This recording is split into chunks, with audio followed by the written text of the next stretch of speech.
Well, I just got off the radio with the Nebraska guys, and I've known Coach Rule for a long time. I have a ton of respect for what he's done.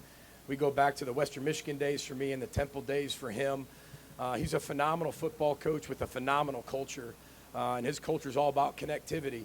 And anytime you're opening with a Big Ten opponent, it's always going to be a tough matchup, especially when you have a coaching staff like he has and a team like he has.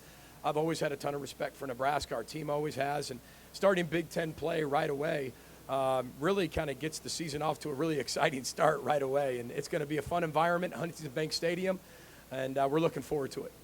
Yeah, first of all, the Fleck Bank, mostly used in 2017 and 18, was an analogy in a team meeting, talking about the more you invest into a program, the better experience you're going to get out of it.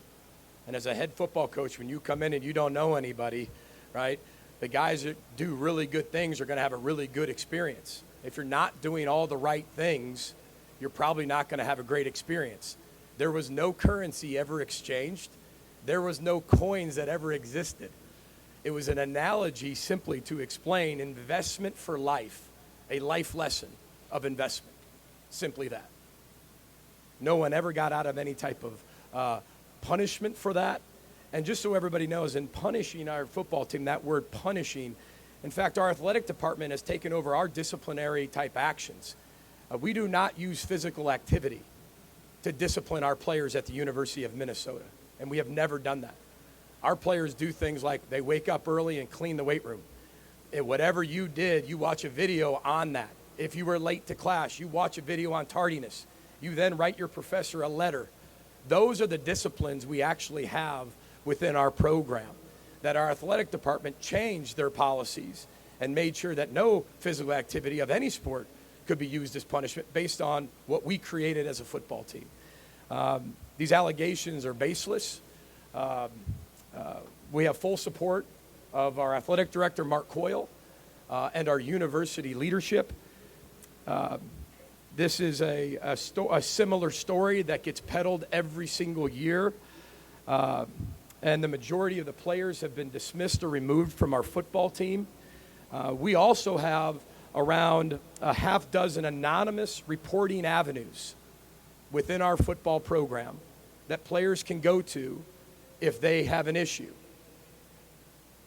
Protection for All, EOAA office, mental health support, SAC, Leadership Council, and our athletic director, Mark Coyle, gives his phone number, his cell phone, to every single football player to call them if they have any issue. And to this date, there have been 0 claims on this issue. 0. Our program and culture is proven to work on and off the field and is always done in a first-class manner. We're one of the most transparent programs in the country. There are tons of testimonials from past, present, and even future Gophers to support and prove that.